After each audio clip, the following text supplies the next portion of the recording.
Hello, my name is Chris. In this video, you'll learn how to create event reminders sent by text and email. When you open the Events page, the Events list will display all events previously added to Lead Center. Click the three dots next to the event and click Edit. On the left side of the Edit page, click Reminders to open the reminder settings. In Lead Center, you can send event reminders by email and text at 4 intervals: 3 days before, 1 day before, 2 hours before, and 15 minutes before the event. You can use one of the built-in email or text message templates.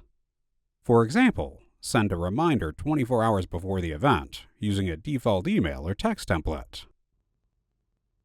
Or create a custom template by clicking the link provided. You can use shortcuts to insert contact fields like name, email, phone number, and event details. By default, reminder emails are sent from noreply@leadcenter.ai. To send from your own address, connect a shared email account under your settings. To send text reminders, you'll need an active text messaging plan on your account. If you haven't subscribed to a text messaging plan, you can enable it by clicking your name in the upper right corner, going to Subscription, and adding text marketing to your plan. This is how to set up reminders for event attendees by email and text. Be sure to watch the video on creating email and SMS templates for events. Thank you.